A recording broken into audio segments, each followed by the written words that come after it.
Hello everyone, आप सभी का मैथ्स एक्सप्रेसो में स्वागत है। अब हम स्टार्ट करने वाले हैं क्वेश्चन नंबर 8 एक्सरसाइज 12.2। तो यहाँ पर आपको सम गिवन है, a horse is tied to a peg at the one corner of the square shaped grass field of side 15 by means of 5 meter long rope. तो यहाँ इसका मीनिंग ये है कि एक आपका स्क्वायर फील्ड है, ठीक है। तो फील्ड अगर हम यहाँ पर प्लॉट करें तो इस तरह से आपको एक स्क्वायर फील्ड दे रखा है और स्क्वायर में हर एक एंगल कितना होता है, 90 डिग्री होता है। ये तो क्लियर हो गया। यहाँ पर साइड कितनी दे रखी है, 15 मीटर।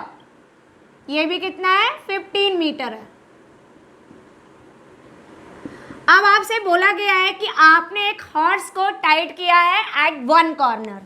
सपोज कर लीजिए आपने इस वन कॉर्नर पे हॉर्स को टाइट किया हुआ है और जो आपने रोप यूज़ की है उसको टाइट करने के लिए उसकी लेंथ कितनी है, 5 मीटर दे रखी है, दे रखा है ना, by means of 5 meter long rope.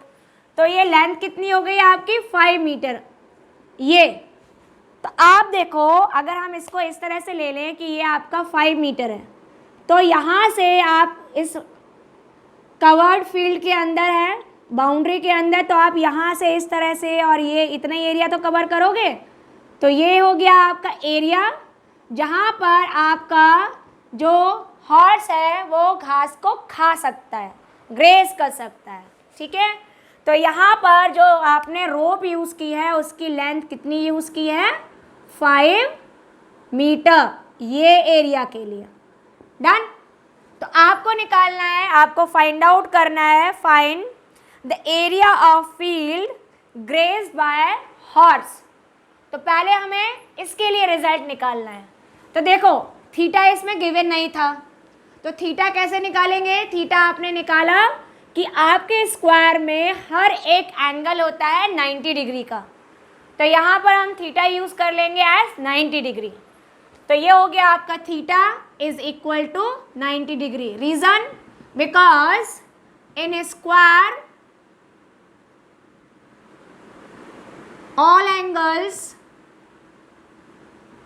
are of 90 degree, ठीक है। अब हम फर्स्ट पार्ट करें तो आपकी जो रेडियस है वो है आपका 5 मीटर। 5 मीटर क्यों है, क्योंकि आप जब रोप यूज़ कर रहे हो उसकी लेंथ कितनी है हॉर्स के लिए, 5 मीटर।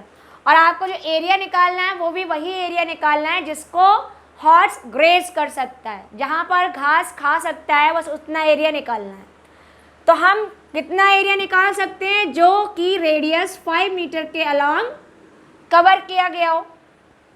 अब यहाँ से देखें तो ये कॉर्नर जब फॉर्म होता है और इस रेडियस को हम यूज़ करें बार बार 5 को, तो ये जो एरिया आपका शेडेड दिखाई दे रहा है ये क्या बना रहा है, आपका एरिया ऑफ क्वाड्रेंट या फिर area of sector with angle 90 degree. तो यहाँ पे हम फटाफट से निकाल लेते हैं कि आपका फर्स्ट पार्ट का क्या रिजल्ट होगा। That's why area of field grazed by horse is equal to area of sector of angle 90 degree. तो ये हो गया आपका 90 अपॉन 360, या आप चाहो तो एरिया ऑफ क्वाड्रेंट भी यूज़ कर सकते हैं, 1/4 पाई आर स्क्वायर, ठीक है। तो यहाँ पर हम वैल्यू पुट करेंगे, देखिए इससे ये कैंसिल हो गया, 1/4।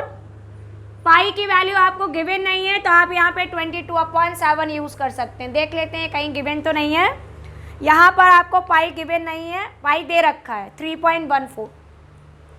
तो यहाँ मेंशन कर लीजिए कि पाई की वैल्यू तो आपको 3.14 यूज़ करनी है।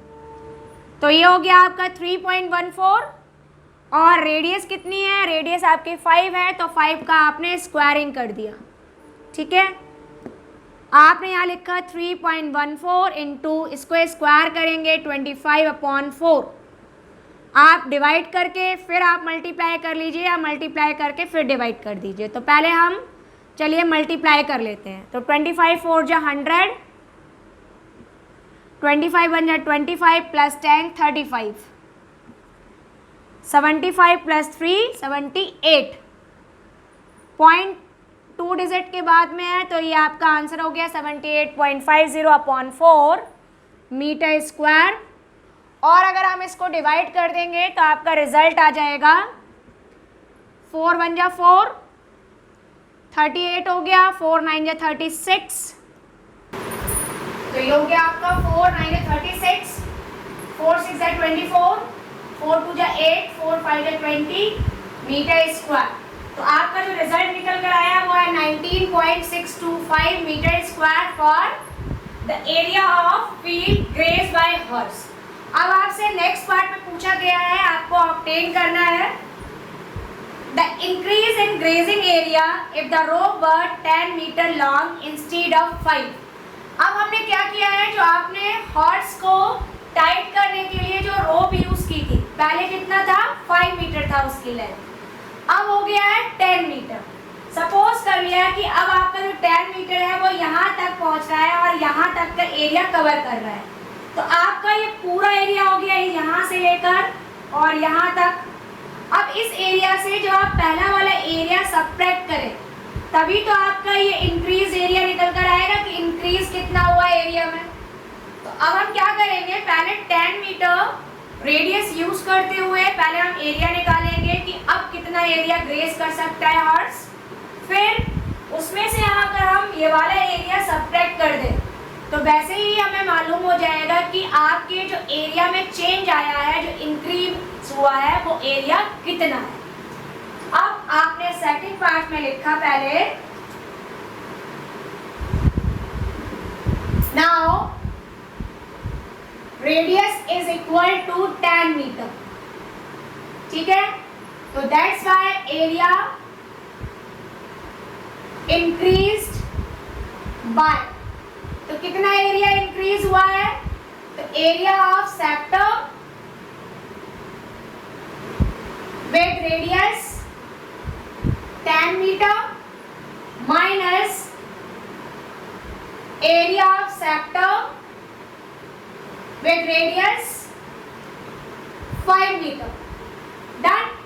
तो यहाँ पर जब आप इसे कैलकुलेट करोगे तो आपका रिजल्ट हो जाएगा, एरिया ऑफ सेक्टर जब इसमें लगाएंगे तो कितना हुआ, theta upon 360 degree into pi r square minus ये वाला एरिया हम पहले ही निकाल चुके हैं, तो वो एरिया हम वहीं से यूज कर लेंगे। कितना था 19.625, इसको कैलकुलेट करें तो 90 डिग्री अपॉन 360 डिग्री, पाई की वैल्यू है 3.14 जो कि ऑलरेडी गिवन है आपको, आर है आपका 10 और आपने इसकी स्क्वायरिंग ले ली और जो भी रिजल्ट आएगा उसमें हम 19.625 को सब्ट्रैक्ट कर देंगे। तो ये हो गया 9 4 सा कट गया आपका, इसको सॉल्व करेंगे तो आपने यहाँ डिवाइड कर दें 31, 4 7 जा 28, फिर आपका 3 रिमेनिंग है, 4 8 जा 32, ठीक है, 4 2 जा 8, 4 5 जा 20, ठीक है। तो यहाँ से आपका ये रिजल्ट निकल कर आया। आप चाहो तो यहाँ पे डिवाइड ना करके आप सीधा सीधा इनको पहले मल्टीप्लाई कर लें फिर लिख सकते हैं, ठीक है।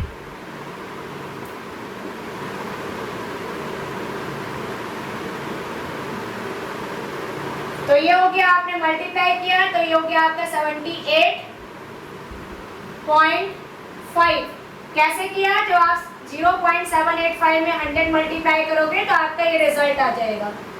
उसमें से हमने 19.625 को सब्ट्रैक्ट किया, रिमेनिंग बचा 5, 9 से 2 गया आपका 7, फिर 14 से 6 गया आपका 8, यहाँ पर आपका 7 है, 17 से 9 जाएगा 8 आ गया, 6 में से बन जाएगा आपका 5 आ गया।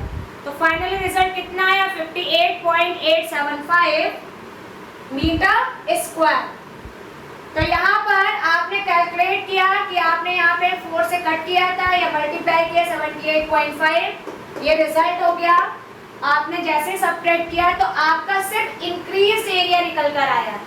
हमसे ये नहीं पूछा गया था कि 10 मीटर रोप के साथ में एरिया कितना ग्रेस कर सकता है, आपसे बोला गया था कि 10 मीटर अगर हम रोप लें इंस्टेड ऑफ 5 मीटर तो अब एरिया में चेंज कितना है। तो उस चेंज के लिए हमने न्यू एरिया से जो पहला एरिया था उसको हमने सब्ट्रैक्ट कर दिया, तो आपको चेंज इन एरिया मालूम होगी, ठीक है।